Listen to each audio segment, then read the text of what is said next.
Thank you, Chairman. In 2007, the IFHA realised that the internationalisation of horse racing and the increasingly ready access to international racing product would accelerate offshore betting, and therefore the vexed issue of differing rules and regulations between racing nations needed to be prioritised to encourage international participation and betting. The IFHA also recognised that conflicting rules had the very real potential to negatively impact upon owners, trainers and jockeys travelling between jurisdictions, which could impact upon the reputation and the credibility of horse racing at an international level. The IFHA therefore created the International Harmonisation of Race Day Rules Committee, and it has proved to be an inspired decision and one which was ahead of its time. Now more than ever, horses and their connections are travelling the globe to compete in the world's foremost races, whilst punters are betting into commingled betting pools, worldwide betting pools. The purpose of this session is to address the many challenges associated with achieving uniformity in respect of critical rules of racing, the progress achieved to date, and the work still to be done. We will hear from regulators, an administrator, and importantly a punter, who is also familiar with the operations of a major racing stable. All of these people have considerable skin in the game in ensuring that uniformity is achieved, not just on paper, but in practice.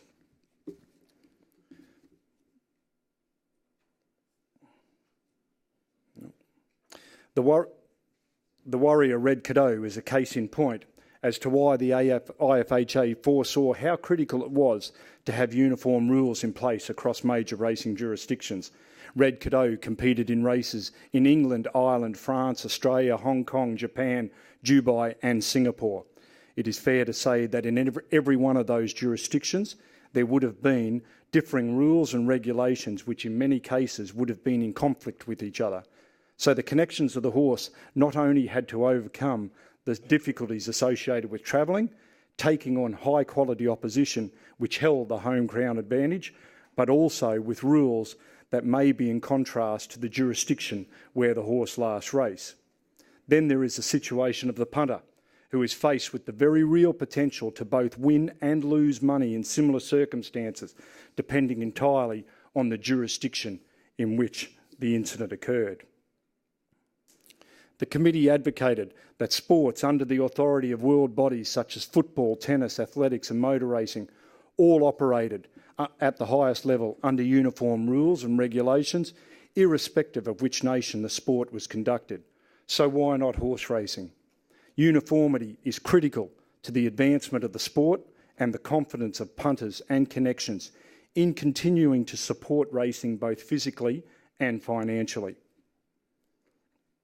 The committee decided that a uniform protest objection or interference rule was the critical one which needed to be addressed as a priority. There are two philosophies in operation in respect of interference and the placings of a race.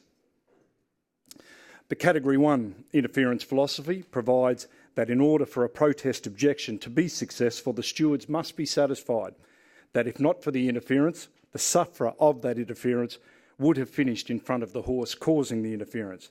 This is the philosophy the committee has steadfastly advocated. Here is an example of the Category 1 philosophy and how it operates. And if we could go to the video. This is a Group 1 race in Hong Kong some seasons ago. You will note that the horse in pink, the winner of the race, interferes with the horse on the inside, panophobia. The horse on the outside has come from behind panophobia, and clearly the best horse wins the race. Even if the interference did not occur, the eventual winner of the race would still have won the race. Racing has always been a sport in which the best horse on the day is the rightful winner of the race. So you can see aero velocity, range is up, idles up if you like, beside panophobia, but as is the want of the horse sometimes, he got his head on the side, laid in, interfered with the horse on the inside.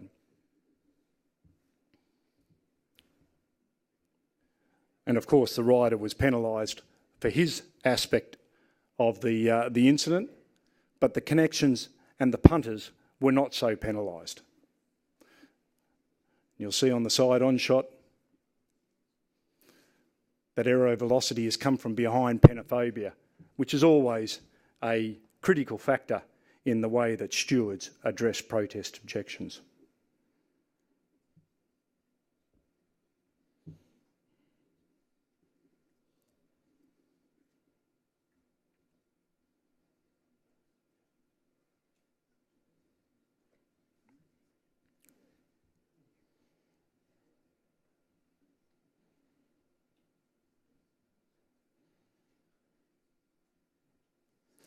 The Category 2 interference philosophy provides that in the event that a horse causes interference and the sufferer of that interference could have finished in a better position, then the interferer is relegated behind the sufferer, irrespective of whether the sufferer would have beaten the interferer.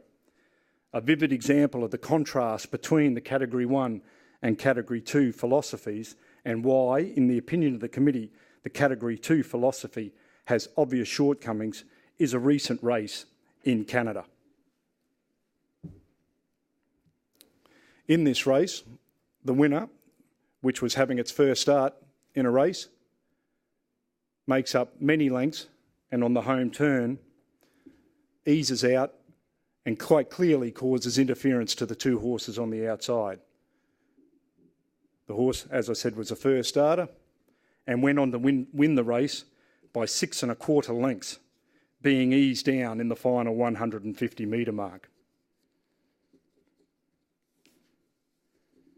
The winner, despite beating the third place getter by in excess of 12 lengths and the fifth place getter by over 13 lengths, was relegated behind the fifth place getter.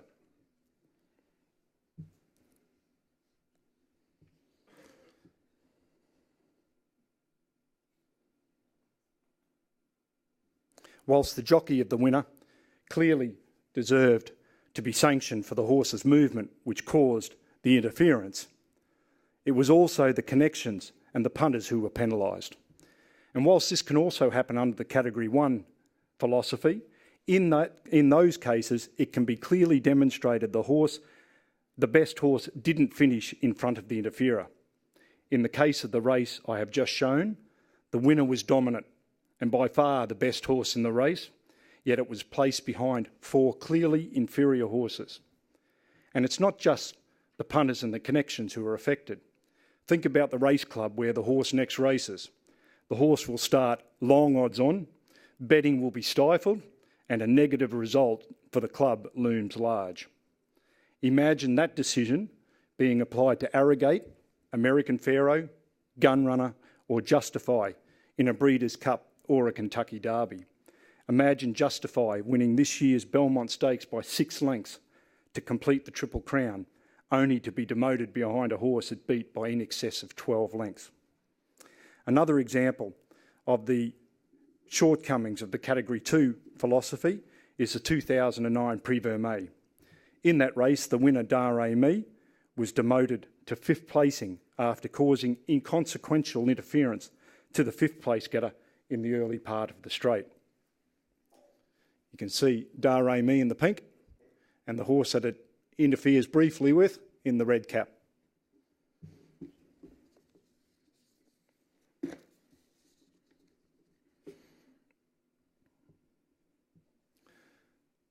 After hampering the 5th place getter, Dare Me extended away to win convincingly, and in doing so beating the high quality race mare Stacelita fair and square. You can see the way that Dare Me extends away from the 5th place getter, overhauls Stacelita to win the race and be the best horse in the race.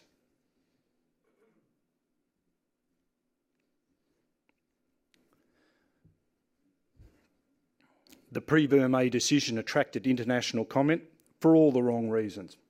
Instead of celebrating the achievement of the rightful winner, the race was embroiled in controversy, which could have been avoided if a different interference interpretation was in operation at that time. And please be assured that in this case, or in that of the Woodbine race, I am not being in any way critical of the stewards who made the decision to demote the rightful winner of the race. They were simply administering the Category 2 interference philosophy or rule in operation at that time. The committee's watershed moment was the 2010 Japan Cup.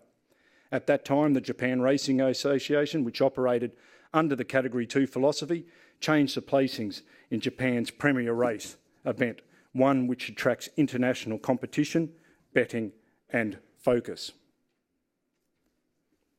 You'll see that Buena Vista comes from a long way back in the field, sweeps down the outside to beat all the horses. And don't forget, this is a horse that was in the hearts and minds of Japanese horses on the back of 5 previous Group 1 races and favourite for the race. You'll see that Sumion in the pink cap, riding Buena Vista, gets in and interferes with Rose Kingdom and then extends away to beat Rose Kingdom convincingly, the margin growing as the race to the winning post loomed. The decision to demote Buena Vista and promote Rose Kingdom, a horse that was absolutely no chance of beating the winner, irrespective of the interference. And the demotion of Buena Vista caused considerable consternation both within Japan and internationally, as the horse, which was overwhelmingly the best on the day, was placed behind a horse which was demonstrably inferior. Even the trainer of the horse, which was elevated to the winner of the race, was quoted as saying that he had mixed feelings about the result. You can see there the interference, but the fact that Buena Vista clearly is the dominant horse in the race. And the silver lining to what was clearly a less than ideal race outcome was that the Japan Racing Association reacted positively to the international comment on the result by seeking the assistance of the Harmonisation Committee in changing to the Category 1 philosophy. After undertaking a process of consultation and education of the racing industry and punters, which lasted a full year, the JRA officially adopted the Category 1 philosophy in 2013, and for this decision, the JRA deserves much credit. The JRA are on the record as saying that the change has been highly successful, with the number of inquiries and changes to race placings being dramatically reduced, whilst significantly the number of riders being penalised for careless riding has not increased markedly, and not a single horse has been disqualified as a result of interference being caused in a race. Buoyed by the success experienced by the JRA in implementing the Category 1 interference philosophy, the committee decided that the best vehicle for which to champion the cause of international harmonisation of this critical rule of racing was the IFHA's International Agreement on Breeding, Racing and Wagering, the racing industry's preeminent document which sets out the best practice objectives of every racing jurisdiction under the IFHA umbrella. Accordingly, this time 1 year ago, the IFHA Executive Council agreed to the committee's recommendation to include the following model rule into Article 32 of the International Agreement. On behalf of the Harmonisation Committee, my sincere thanks to Chairman Romane and the IFHA Executive for this decision. The inclusion of the model rule into the International Agreement achieved a significant and instantaneous result, with France Gallo issuing a release informing that they would adopt Category 1 with effect from 2018. Again, as Chairman of the Harmonisation, I would like to express my sincere gratitude to France Gallo and its President and Director General for supporting Category 1 so quickly after the IFHA Executive Council implemented the model rule. Similarly, I wish to record my thanks to the German authorities, and Rüdiger Schmanz in particular, for also adopting the Category 1 in early 2018, and I'll mention OSAF later in when I speak with Oscar Bertoletti. To have major racing countries such as Japan, France and Germany, as well as now all OSAF jurisdictions, dramatically change the way they approach race interference, all since 2013, represents significant progress, and the committee is proud to have played a part in that progress. At the same time that the Category 1 model rule was introduced into the international agreement, the IFHA also approved a model rule addressing the issue of non-runners, following a recommendation by the Harmonisation Committee. This model rule addresses incidents at the start of a race which results in a horse not being afforded a fair start. And a more vivid example of how this rule would be applied was Harry Angel in this year's Group 1 Diamond Jubilee Stakes at Royal Ascot.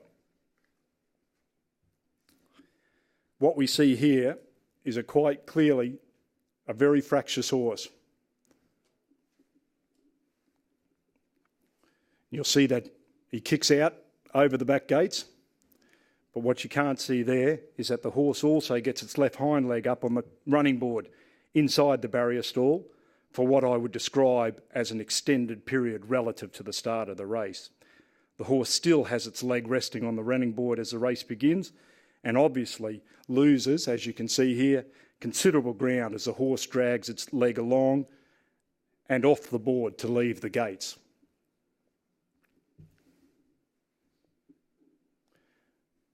And this is clearly the most vivid footage that you'll see. You'll see the horse kick out of the back gates, and when it comes down, it's got its leg resting, left hind leg resting on the running board. So at the moment, since it kicked out, it's only had 3 legs on the ground. And you can see that as the horse begins, it drags its foot off that running board. A guiding principle of gambling is that to lose money, one has to be able to win money. It can be strongly argued that those punters who invested money on Harry Angel, as well as the horse's connections, were not afforded a fair opportunity to win money on the race. So how is it then that they lost their money? And whilst that principle applies equally to all races irrespective of status, it is noteworthy that Royal Ascot is one of the world's premier racing festivals, which attracts international competition and, notably, significant international wagering. And as I mentioned earlier with the Category 2 protest objection philosophy, I have no criticism whatsoever of the way that the Harry Angel case was dealt with by the racing stewards at Royal Ascot. The stewards there were simply operating within the constraints of their rulebook. So what would have happened in other racing jurisdictions which operate under a non-runner rule? The answer is that Harry Angel would have been declared a non-runner, and the punters who backed the horse would have got their money back, because the starter should have been made aware that the horse had only 3 legs on the ground for a significant period. Contrast the result of the Harry Angel incident to a race in Hong Kong some years ago. Similarly, the horse is fractious and gets its leg up onto the running board. You'll see the side on, you'll see how much ground the horse loses at the start, and as fate would have it, as is always the case, the horse was favourite, as Harry Angel was as well, but I'll come to that shortly. So you can see that the horse gets fractious, and when it does that, it gets its leg up on the running board. It's now only got three legs on the ground. And you'll see that in more detail at the head-on. So you'll see him get fractious there, and if you count the legs, there's only 3 of them. And whilst the circumstances are nearly identical between the 2 cases I have instanced, the outcome for connections and punters could not have been more stark. In the Hong Kong race, the horse was deemed not to have been afforded a fair start. The decision to declare the Hong Kong horse a non-runner resulted in 54 million Hong Kong dollars being returned to punters, which obviously had a dramatic effect on the betting market and the final dividends of $54 million on one horse. So it's fair to say that the Chief Stipe, there was no bonus or pay rise for him that year. But it was absolutely the right decision, as in order for the punters to lose their money on that horse, they had to be able to win the money, and that clearly was not the case. So what does the future hold for the committee? And there is still more to achieve on the Category 1 front, with the United States and Canada, the 2 remaining major racing jurisdictions currently operating under Category 2. The committee will continue to pursue complete uniformity in the way jurisdictions approach interference and its effect on the placings of a race, to ensure that a horse does not retain a race in one jurisdiction whilst another loses a race in similar circumstances in another. In addition to overseeing the successful uniform adoption of the non-runner model rule, I can see the committee expanding its charter to not just rules but also race day practices. Matters such as the prohibition of wearing of spurs, the international notification of bleeders and horses which have been found to be displaying heart irregularities, the uniform notification of horses with poor barrier stalls histories, and expanding the list of jurisdictions notifying which gear is permitted to be worn by horse and rider to protect the interests of connections and punters are all matters which the committee will exercise its mind to during coming meetings. You'll next hear from Dominic Byrne, who will deliver a presentation on the issue of harmonisation from a punter's experience. After that, we will sit down for a question and answer session with Henri Perret from France Gallo, Oscar Bertoletti from OSAF, and Brant Dunshay from the British Horse Racing Authority. I will introduce those gentlemen in more detail after Dominic's presentation. Dominic is best described as a racing aficionado with a Group 1 resume.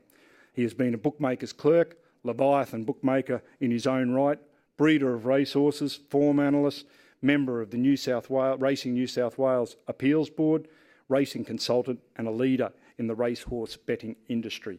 One of his current roles is to assist the Australian arm of Godolphin with race and form analysis. As such, he is perfectly suited to providing a perspective on the importance of the international harmonisation of rules to the punter. Ladies and gentlemen, Dominic Byrne.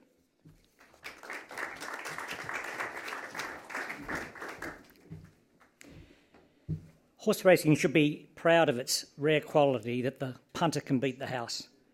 In the world of gambling, horse racing has, as the Asians say, face. To maintain that face, harmonisation of racing rules and information is important because horse racing is a global product. And in nearly all countries, the number one customer is the punter, who is becoming more acquainted with global racing by betting into commingled pools.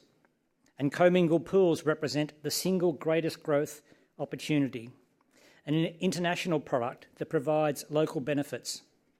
In jurisdictions with relatively small pools but reputable feature race meetings, commingling into Asia might yield pool sizes that were previously unimaginable. As an acronym, FACE could stand for familiarity, awareness, consistency, and experience. The global punter must be familiar with the rules under which the races will be run. Soccer fields are the same dimensions all over the world. Coin toss rules are universal. The global punter needs to be aware that if a horse has crossed a border, the rules under which it will be racing today are the same rules when it raced at its previous starts, that its lead-up performances can be relied upon as indicative of how it will perform today. He also needs to be aware which rules are not harmonious across borders. The global punter must have confidence in the stewardship that the sense of fair play he's grown accustomed to will be applied consistently wherever he bets. The global punter needs to have confidence that he won't be blindsided, that the rules under which the race is being conducted match his past experiences. Punters rely completely upon the form guide, dependent upon consistency, since every decision we make requires looking at the past to predict the future. It's essential to the punter that a horse's record has been acquired on a level playing field and that the field will be level again in tomorrow's race.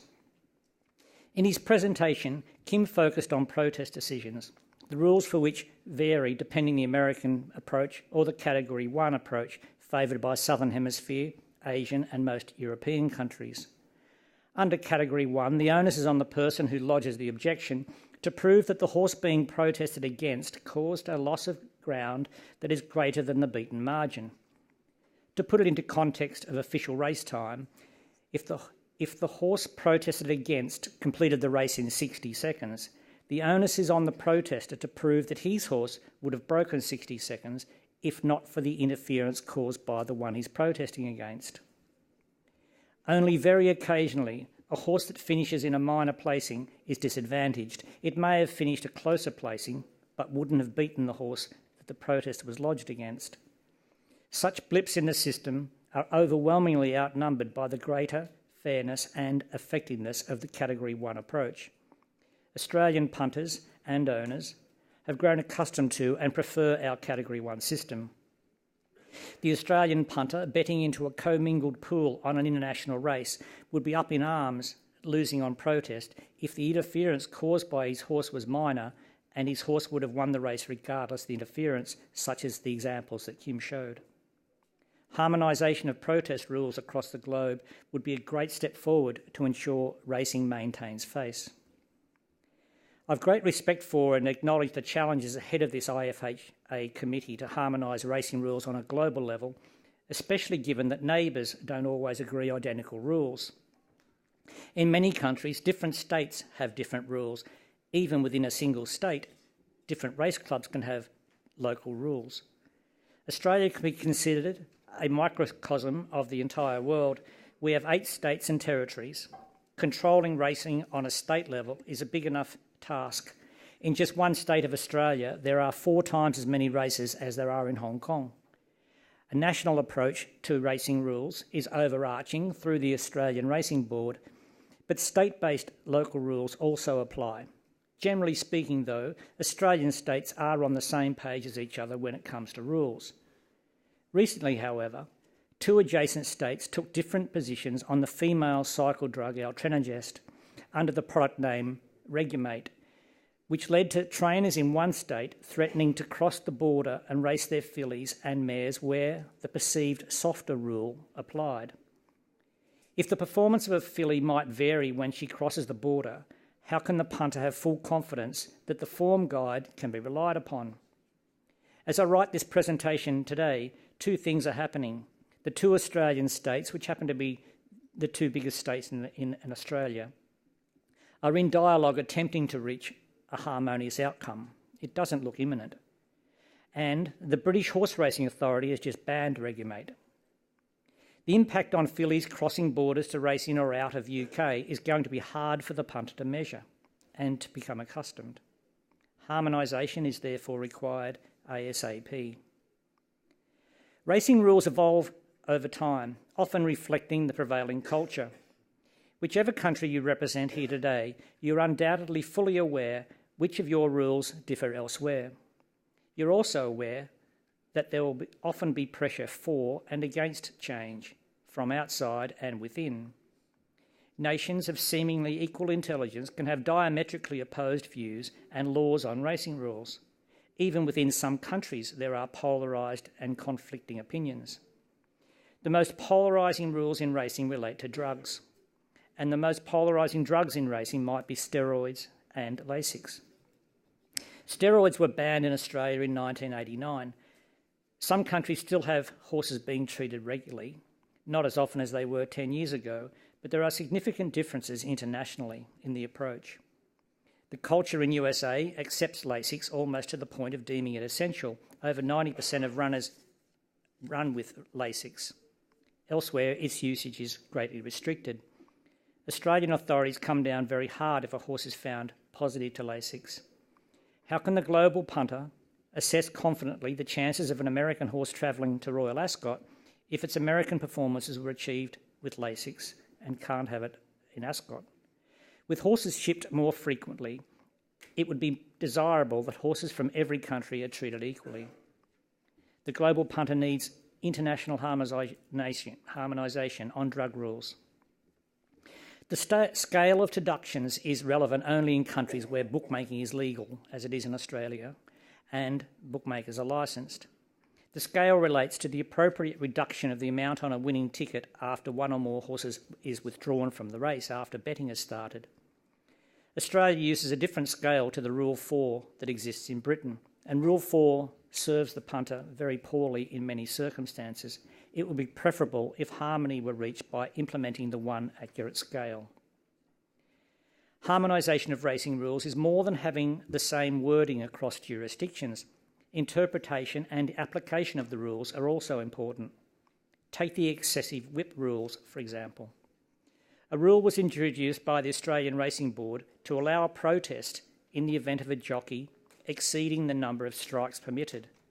Yet stewardship in Australia is a state matter, and each panel of stewards may interpret and apply differently. Since the protestability of whip usage was introduced by the ARB, only one protest has been upheld.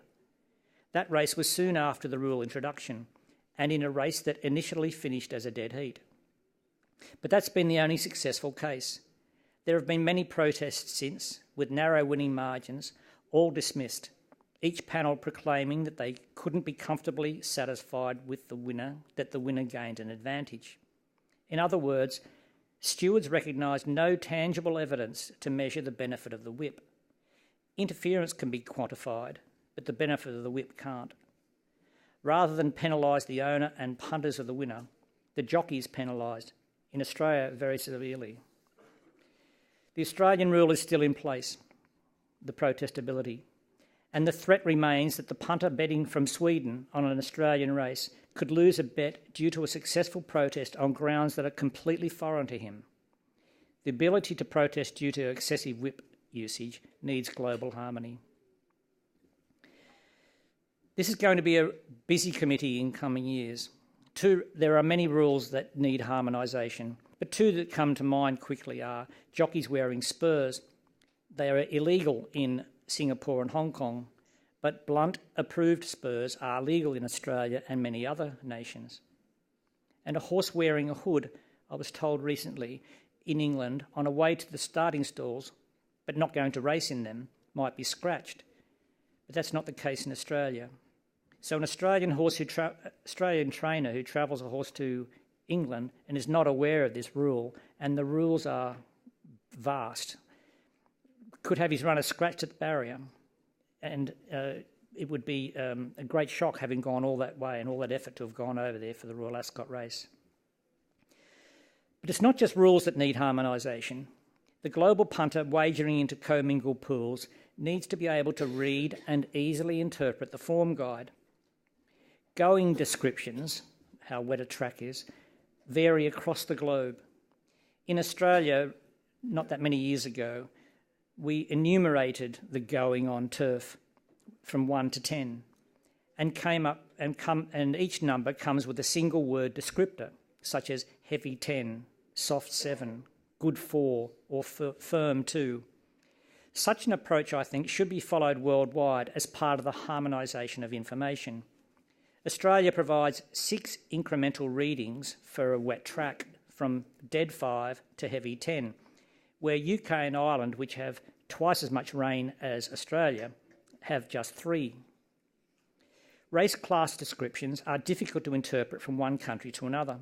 In great part, that's due to the various conditions of entry that the race club may impose on the race. But it's unhelpful to the punter in Sweden that in Australia, a Class 6 is a higher grade than a Class 1, whilst in most parts of the world, the opposite applies. A global understanding of race class qualification and quantification is greatly enhanced if official overall ratings are available. Many jurisdictions publish these, but overall ratings are a summary of the horse's form. When I see a form guide that shows rating next to a performance, it would be more informative if rating was a performance rating relative to that race start. The front runner providing performance rating data is the British Racehorseing Authority. In May 2017, they began publishing performance ratings for major races. Just a few months ago, they expanded to provide all runner performance ratings. Well done to Dominic Gardner-Hill of BHA, who, in my opinion, has facilitated these following benefits. Stewards can now better adjudge whether a horse has improved or went backwards, and by how much, and perhaps inquire as to why. Trainers may be better informed as to the progress of their horse. Bloodstock agents and their clients can evaluate stock more accurately. Jockeys can judge better which horse to ride. And my favourite, commingled pool bettors internationally will be able to make better informed judgments and bet accordingly and confidently. I asked my colleague, best-selling racing author Nick Morden, is there a common theme that discerns racing's most successful countries? He confidently replied, whether or not the customer has to pay for data. Many countries provide free data very well, but none better than Japan and Hong Kong, the two nations with the highest tote turnover.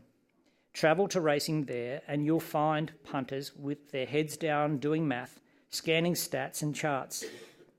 They have all the data they need to make informed decisions.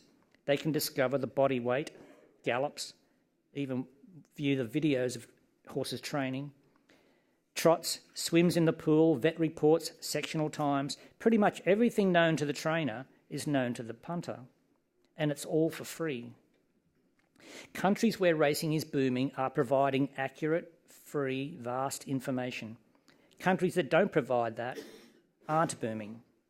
To quote the great advertising copywriter John Caples, the more you tell, the more you sell. Importantly, free information is far more accurate than paid-for information due to regular user feedback that alerts providers to errors that are promptly edited. What information do you think should be provided? So data on Hong Kong Jockey Club site should be used as the gold standard. But along with race day body weight, it would be also helpful if body length, height and inches around the chest were provided a couple of times through a horse's lifetime to give global punters a better idea of the horse. Some punters like to know the shape of a horse and the weight it's carrying. They consider those two factors. If you're a long way away, you have no idea about this. Another improvement would be run-on footage. Extend the filming of a race at least 12 seconds after the race. As the horses run past the post, there is much to learn for a form analyst. Gets a lot of confidence about a horse who's having its next start, whether it might be really tiring or it's still full of energy, whether it might go up in distance. And stride data, the length and frequency, as found in, for example, Tasmania, Australia, under the name Stride Master. But there's room for improvement. Improvement could be achieved by standardising the run-up, particularly in American racing, which can vary from a few feet to hundreds of feet and may even vary at a single meeting. It impacts the race times, and when we're doing analysis of race times, because I work with a group who bets all around the world, it's a challenge. And providing accurate race distances. Going to the trouble of clocking races to the 1/100th of a second may be pointless when the race distance is out by tens of metres, which may occur when the false rail is out or the stalls are pushed forward to avoid a wet patch. Information plus education equals satisfaction. This is a mantra I've been preaching for many years in doing presentations in Australia. In his work with problem gamblers, Dr. Howard Sarton proved that wind therapy has a far higher likelihood of success than abstinence therapy. The poorly informed and uneducated punter has a need for instant gratification. He rarely blames himself, preferring to blame some outside agency as the cause for his loss. Bad ride, bad training, bad luck, whatever. As Barbara Johnson wrote, the loser sees a problem in every answer. A winner sees an answer in every problem. When I watch punters in Asia working hard, not lazily at selecting their bets, I see punters who are satisfied, who will stay in the game longer, which is what you want. Such punters are betting on themselves, to quote American psychologist Robert Anthony. As racing administrators, the more you harmonise rules and information, the better you become at solving the equation above for your punter, your number one customer, and ensuring that horse racing is the gambling activity that truly has face. Thank you.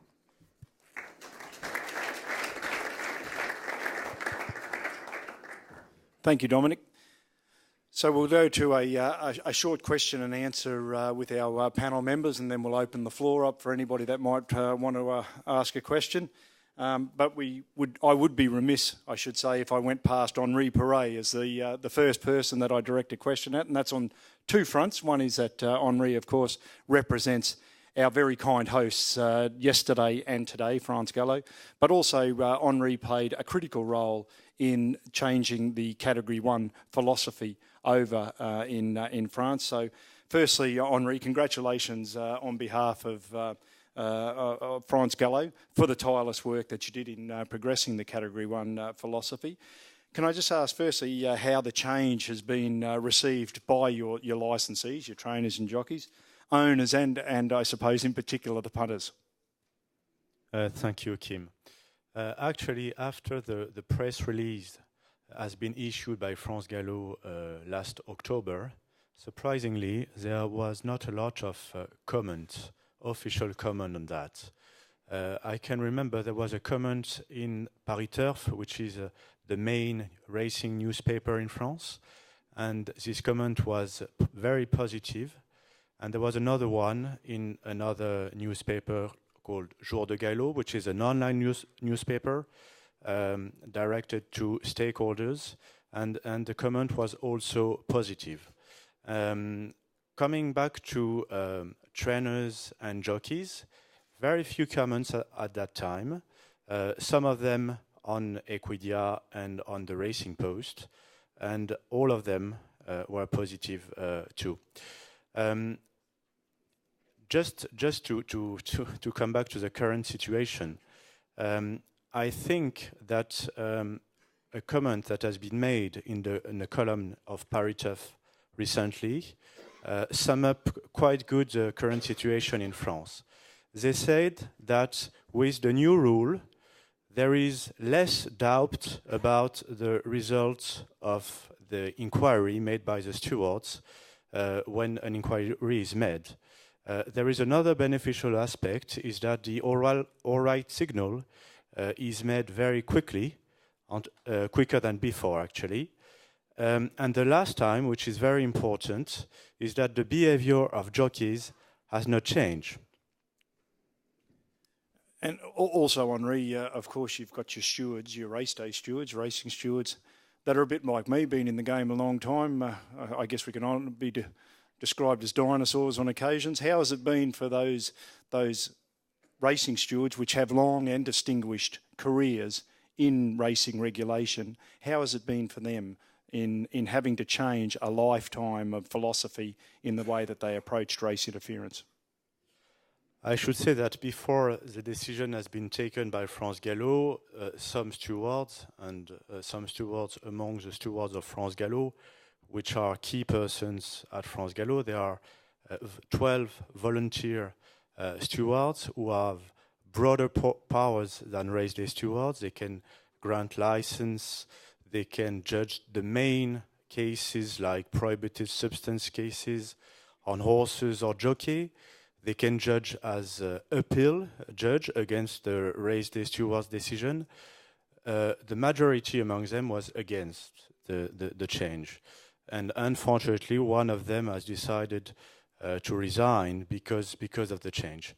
Coming back to the race day stewards, as you may probably know, we've got lots of race courses in France, so we've got lots of stewards. 500 of them have to be trained to apply the new rule, which is a lot of job to do.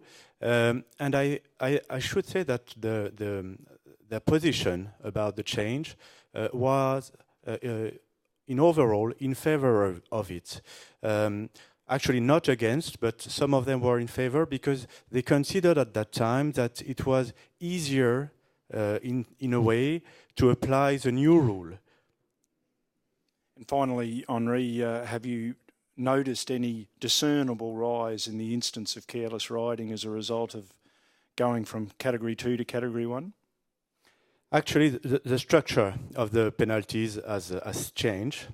And as you can remember, France Gallo asked to add a provision in the model rule about dangerous riding. And I think that the stakeholders in France were very happy with that additional provision in the rule, because some of them, especially the jockeys, were a bit frightened that from one day French racing could have winning at all cost attitude. And unfortunately, it was not the case, because as I said, we changed the structure, we changed the level of penalties. Before, the principle were fines, and the exceptions were suspensions. in case of the equivalent of careless riding.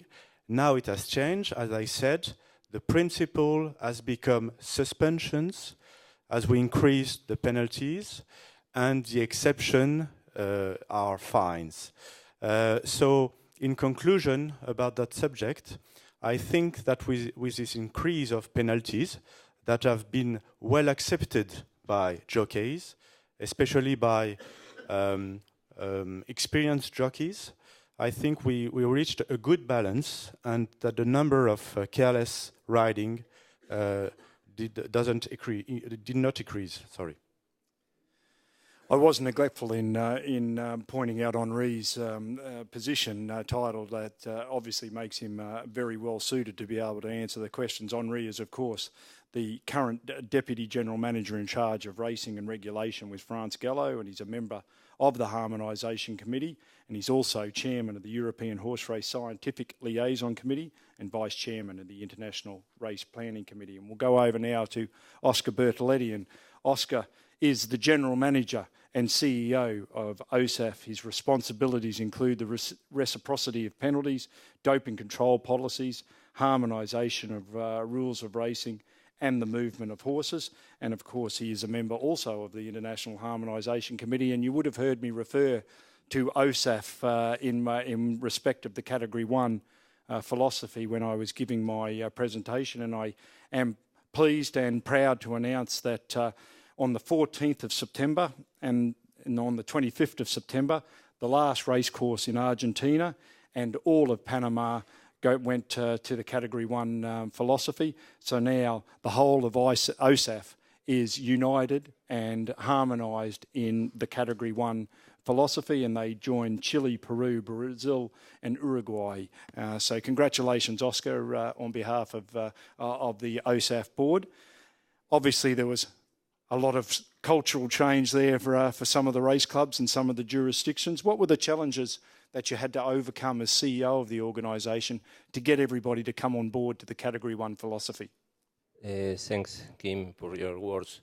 No, it's important to mention that the achievement of this change, this cultural change, is by any members of OSAF, because OSAF coordinate and help in this process, but the people who have to put day by day his work and put the face to convince the trainers, owners, jockeys, and all the stakeholders in the racing activity is the members. It's a big change, but we have an advantage because the majority of our members working by the rule number 1, and after our last committee in past December in Hong Kong, we work with the other members to improve and to have the rule number 1 apply in all the continent.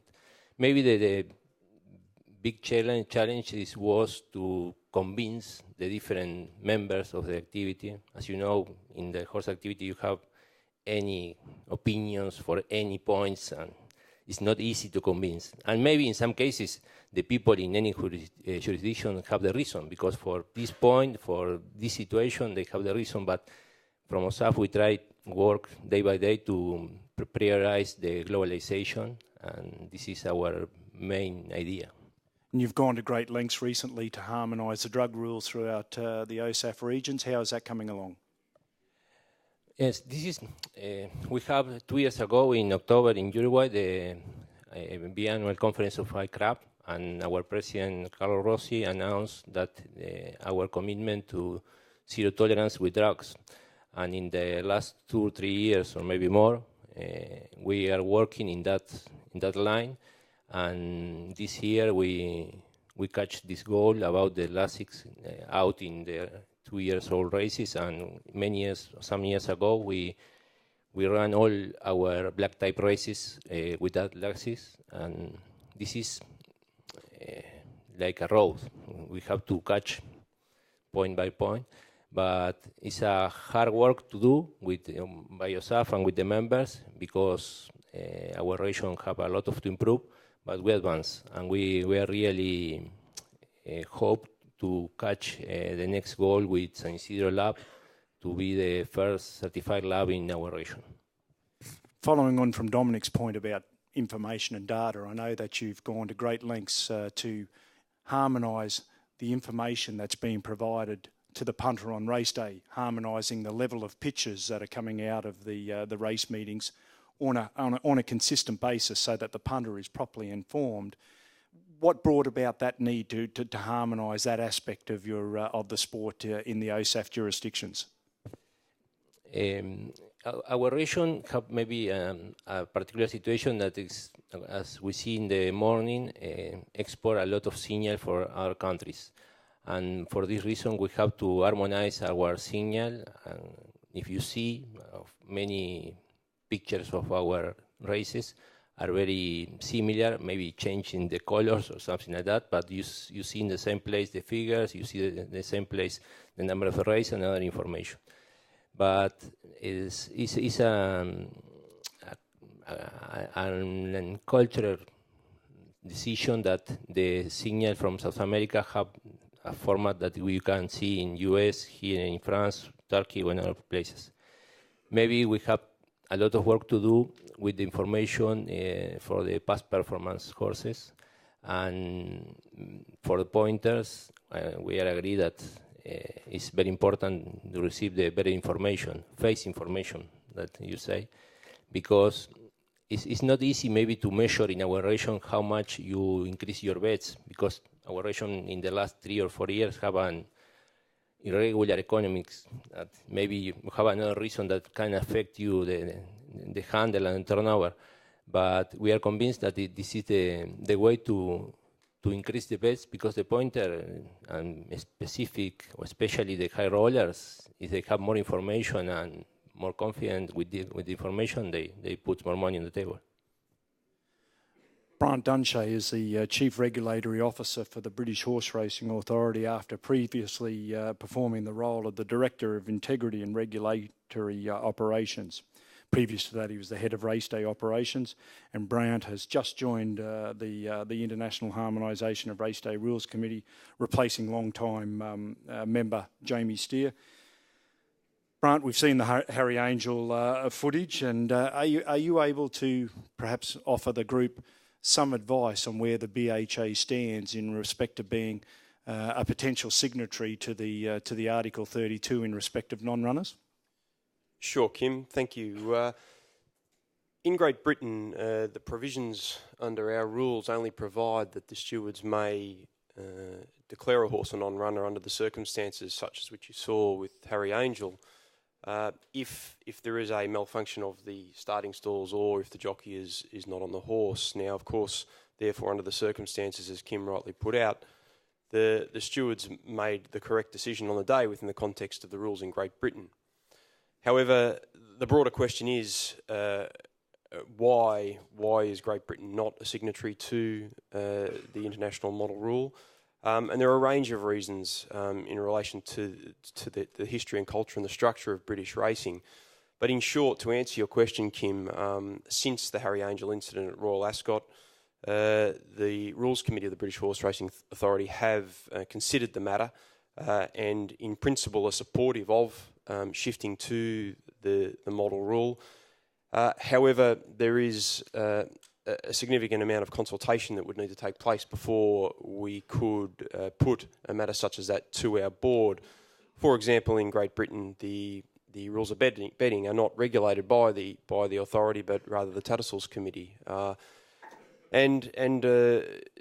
With respect to matters at the start, it is only the starter that has the power to, in fact, withdraw a horse. So there are a range of issues we need to work through. We also need to consider the cultural differences in terms of the dynamic of the betting market in Great Britain, where normal custom and practice would see bookmakers paying out immediately the horses cross the line prior to the correct weight. So there are a range of differences, but in principle, our Rules Committee are supportive of adopting the model rule, and we'll work through that process over the coming months to see what our stakeholders have to say. You mentioned the consultation process that would be necessary, and I would imagine that there'd also be an education process that would be required for punters. How do you think the punters will be able to adapt to that sort of non-runner rule? Obviously, there's deductions that are involved as the betting market readjusts to a horse that's been taken out of the market. In the Harry Angel case, quite clearly those deductions would have been on a big scale. So how is it that you think you'll go about that education process to try and inform the punters of the circumstances which might result in a non-runner? And just because a horse plays up at the start doesn't necessarily mean that they're going to be a non-runner. It's all a case of how quickly or how soon relative to the start of the race it happens. So how are you going to be able to go about that education process from the BHA's perspective? It's an interesting question, Kim, and it actually is a challenging piece of work, and that will form part of our consultation. I mean, the important thing is to understand all of the possible consequences in adopting the international model rule and how that might impact our consumers. But what is most important is, and I think that's the theme of today's session, is that this is no longer an industry that relies on domestic revenues. This is a global wagering market that we're working in here, and Royal Ascot is a global event, and punters in Hong Kong who are betting into pools on races in Britain would expect that the rules in these circumstances would be harmonised in such a way so as they could expect the same treatment for their bet on a British race as they would in Hong Kong and vice versa. So it'll be about engaging with our various forums. Will touched on earlier our Horse Betters Forum. We have platforms now to engage and exchange with our punters to understand what it is that we will need to do to work through developing an education process. And finally, Brent, obviously the BHA has recently conducted a review of its stewarding, and I don't necessarily say that one is related to the other, but what do you see as the major challenges ahead for the BHA as far as the harmonisation of rules is concerned? A number of the issues, international issues, Dominic went through a number of those that are a challenge for many of us. For example, with the irregular exchange of participants between countries, issues like the whip become a challenge for all of us. On any given week, our participants will be racing in France with Henri and in Ireland with Dennis, and so we need to work together as an international community to ensure that we can harmonise as best we can. And I believe that part of the BHA's decision to adopt a new model for its stewarding across the country will assist us in developing a means to more closely align in Britain on some of these issues, like the one we've touched on with Harry Angel. And Dominic, along the Harry Angel line, obviously Australia has had a non-runner rule for many years. How is it accepted in Australia, the fact that a fractious horse just prior to a start won't result in a horse being a non-runner, but perhaps a situation like the Harry Angel or the case in Hong Kong would result in them getting their money back? Yes, well, in Australia, every steward has a lot of experience. The ones at the top have had many, many years' experience, and all of these cadets are in the same process. There's no amateur stewards, and they're pretty much used all across the country. One would expect that the result the stewards give in the room would be the result no matter where the horse race was run. There's 18,000 races a year in Australia, and there's pretty good consistency on this point. And the point is that the horse is in the starter's hands. It's all a matter of whether it was the horse's fault, which nearly always is the horse's fault, but could the starter or the attendants have impacted or better known that the race shouldn't have been started? Recently, just 2 weeks ago, for Godolphin, the jockey came in straight after the race and said, "We'll have to look at the film. The horse ran fourth." So fourth prize money in Australia might be $5,000 or $7,000. It's not insignificant. And we immediately alerted, the trainer did, and the jockey alerted the stewards that the attendant was holding onto the horse's head when they let the race start. And so he said, we need to look at that because, it affects the dividends for first four. It's not fair to the punters who might have bet the horse for win or place if it was unfair. And so he alerted the steward, and the steward looked at the film, and, the trainer, James, and the jockey, Glenn Schofield, immediately agreed with the stewards that it was the horse's fault. The attendant was, in fact, holding the horse's head, but the horse had tried to bite the attendant. And so he turned the horse's head again, and the starter was about to say go, and the horse had another crack at biting the attendants. So it was declared that it was the horse's fault. There's tremendous consistency across Australia, and punters and connections accept readily the decisions of the stewards with this point.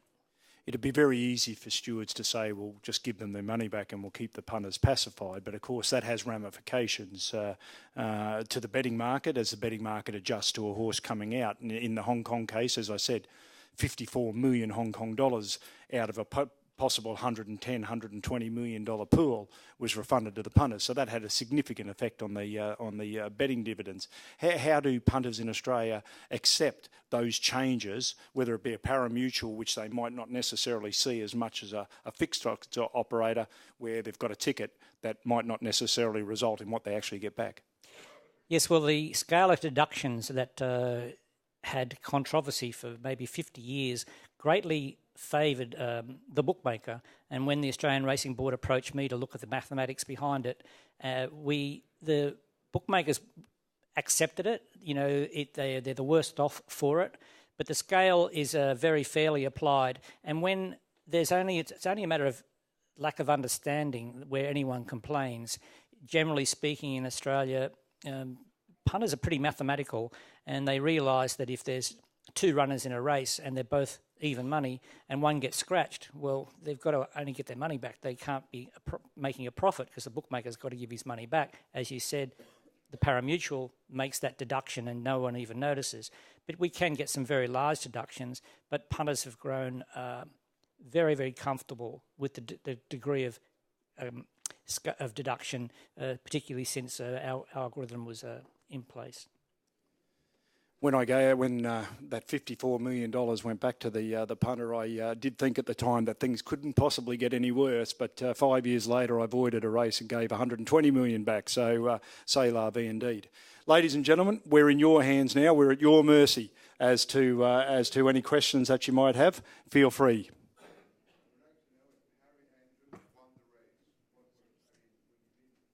Declare him non-runner. The horse wins. Yeah. If he wins the race, it's no harm, no foul. Everybody's happy because the best horse has won the race. It's very inconsistent to have one set of rules based on the result. And I mean, if there was an issue and if there was a situation where the horse should have been declared non-runner, I mean, the result should not impact the decision. But if a horse is afforded an unfair start, but is still too good to win the race. So in other words, all the horses that were afforded a fair start couldn't beat the one that was afforded an unfair start, then nobody is adversely affected. Everybody goes to the betting terminals for the next race satisfied that they had a fair run for their money in the previous race. What if the horse finished third? Second or third? Second or third, or possibly fourth. That comes down to individual rules. In Hong Kong, a horse placed second, third or fourth cannot be declared a non-runner, and I think it may be the same rule in Australia. I think, and South Africa indeed is the same rule as well. And what that comes down to, Mr. Kavanagh, a philosophical decision on who's more important. Is it the owner, with potential black type status, with prize money and whatnot like that, or the punter? And I think that comes down to individual jurisdictions. In Hong Kong, the club has taken the view that if a horse runs second in a Hong Kong Cup, international Group 1 race, significant prize money, better than significant prize money, to penalise that owner would be to the detriment as compared to penalising the punters. But the punters are certainly well informed in advance of which placings exactly a horse cannot be declared a non-runner. So does that mean you would treat the same case differently in Hong Kong for different categories of races? No, No, it's the same. Whether it be a group, whether it be the Hong Kong Cup or a Class 5 race. No, it's the same. Because let's be honest, for the owner of a Class 5 horse, that might be their Hong Kong Cup. That second prize money in that race, that might be the equivalent of Yoshida's Hong Kong Cup runner-up. So it's certainly the same philosophy, irrespective of the status of the race. Mr. Romane. Yes, can I ask Henri to precise by how much the number of inquiries has been decreasing since the new rule has been applied? Since the 31st of March, the number of inquiries has dropped by more than 1/3, and the number of demotions has decreased by more than a half. Can I follow on from that, Henri? Have you had to disqualify any horse for riding which might be considered as win at all costs, which of course is provided for in the model rule? Actually, we define dangerous riding, because up to now, dangerous riding in France has been considered as a consequence and not a behavior of a jockey. Now there is a definition of dangerous riding, and it has been decided not to automatically disqualify the horse ridden by a jockey guilty of dangerous riding. We decide to leave the stewards a margin of interpretation regarding the consequence of the interference. So, in case of dangerous riding, you can have the result which can be upheld. There can be a demotion or a disqualification. There was some demotions regarding dangerous riding at the beginning of the implementation of the new rule, but now also it has dropped a lot. Is there any other questions, ladies and gentlemen? Yes, Stephen. Hello, Stephen Wallace from Great Britain and Ireland. Dominic, in your talk, you used two phrases, one quite frequently, which was global harmony, and the other, I paraphrase, stewards measure no tangible evidence of the use of a whip. In an era of perception being more powerful and dangerous than reality, how long does the panel consider the use of a whip is likely to be sustainable? The excessive whip rules vary across the globe. There's some Scandinavian countries that have zero tolerance. I think UK may have 7 whip strikes in a flat race and 8 in a jumps race. In Australia, the rule is that they are allowed to use the whip only a certain number of times before the 100-metre mark. I think it's 6 is deemed, 5 is allowed, but then they can use it as much as they like in the last 100 metres. But before the 100 metres mark, you can't use it in consecutive strides. If you use a whip 3 times up to the 100 metres mark in consecutive strides, the jockey will be quite heavily penalised. They'll fine him significantly and can suspend him. I think that any jurisdiction that is bringing in whip rules has to always talk about public perception as the reason. It can't be a matter of animal welfare, because immediately you bring in animal welfare, you accept the logic, the premise that, the whip is hurting a horse, and it gives currency to the animal welfare lobbyists to fight horse racing. So, in Asian countries, the whip is seen as extremely essential. The punter sees the whip as extremely essential. However, excessive use of the whip will be frowned upon by the stewards, and I see a day, to answer your question more specifically, where, incrementally, the cultures across different countries will reduce the tolerance to the whip, and it will come more slowly in some places than other, but eventually. And I think that they're at the moment of all the rules, because we bet across the globe. The one I like is the one in Europe, where they have a number on it, but there's a tolerance within the rule. They have a look at it, and the degree with how hard a horse is being hit, or the manner in which it's being whipped, etc. So yes, I think public perception is extremely important, and it is going to reduce tolerance. And Stephen, if I can follow on from that, and Dominic has mentioned the Asian experience, and in Hong Kong we have 800 races per season. Australia, we heard earlier, has 18,000. Of those 800 races, every single horse is examined when it comes back after the race. Without fail, every single horse is examined. We have stringent rules in regards to excessive, improper, unnecessary use of the whip. But it is important that the point needs to be made that by inspecting every horse, it can be identified if a horse has been marked or whatever the case may be. And in Hong Kong, I think last season, of all those 800 races, not one single horse last season was reported by the vets to have been marked.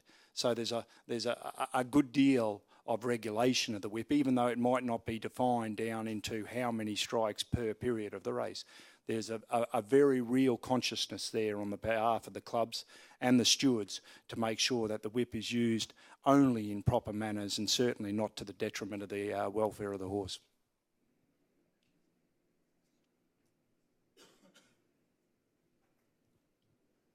And that would seem to be it. So, ladies and gentlemen, I'd like to thank Chairman Romane and the IFHA Executive Committee for the opportunity to be here today, and I'd like to thank my panellists, and if you could just give my panellists a round of applause.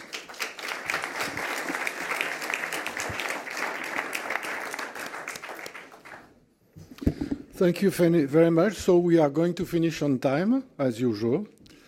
My closing remarks will be very short, and I will give you a few figures of yesterday's day, and we will finish, as usual, with the film of the Ark. 25 years ago, in October 1993, the statutes of the IFHA were unanimously approved by 55 countries, represented by 112 delegates in that room.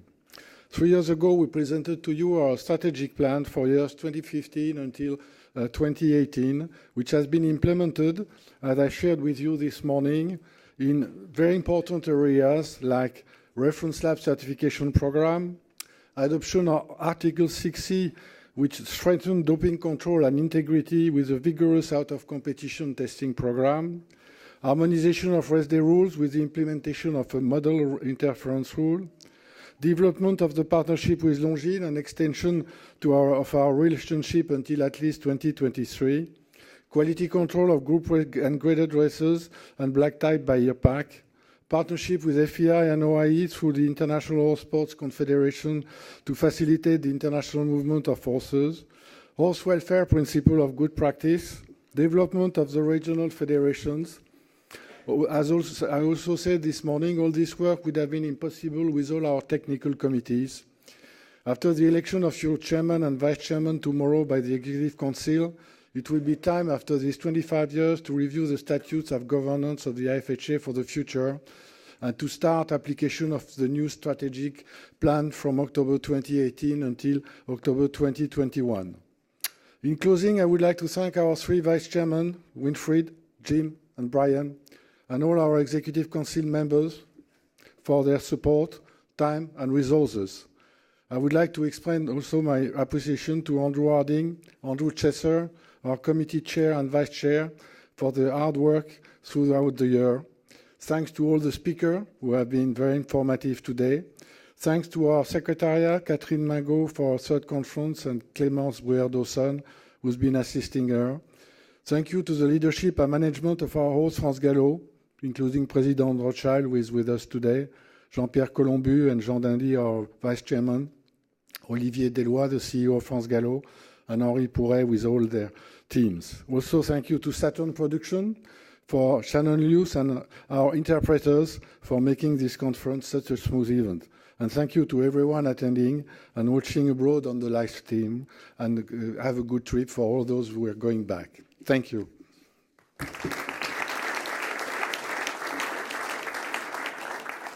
So if you look at the figures yesterday, so they were quite good compared to last year. We had last year on the Arc Day in Chantilly, we had 25,000 people. Chantilly, as you know, is smaller and less close to Paris. Yesterday, we had nearly 35,000 people. On considering betting, on-course Paris Mutuel was an increase of 8.8% compared to Chantilly last year. And the total off course, it was nearly 9% increase. And on course, it was a 55% increase compared to Chantilly. Longchamp is always a little higher, but this is quite a good result. So it means that the global betting for the day was an increase of 11%.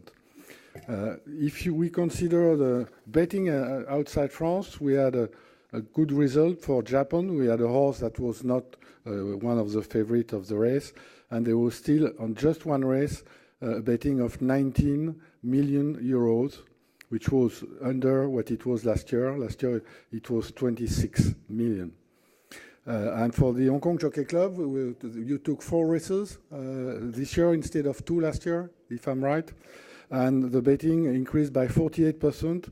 Last year, it was 8 million euros, and this year, it's 11.7 million euros. So it's quite a good result, and we are waiting for the other details. So now we'll finish by showing you the Arc de Triomphe of yesterday.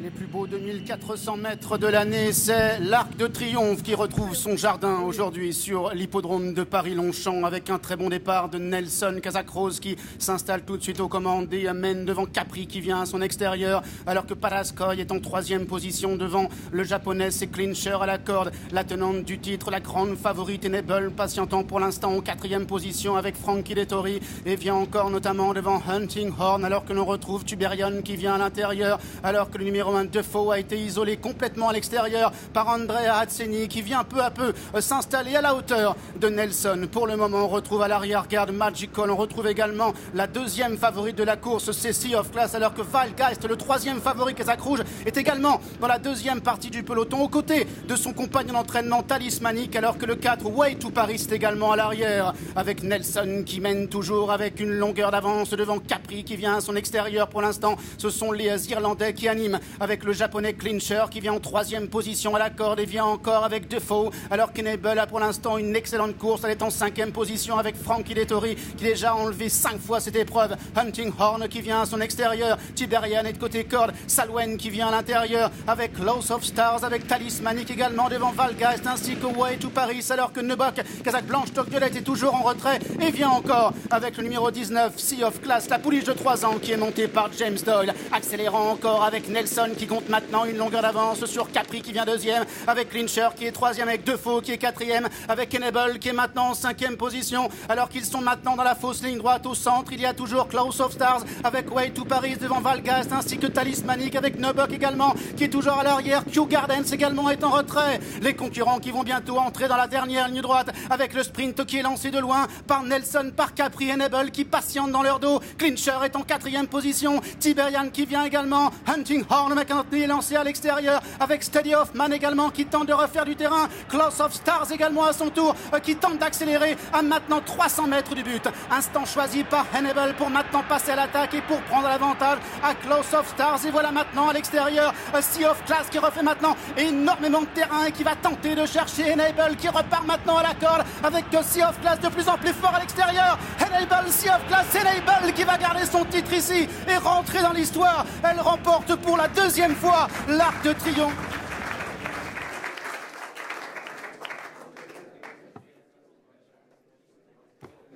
Thank you and goodbye.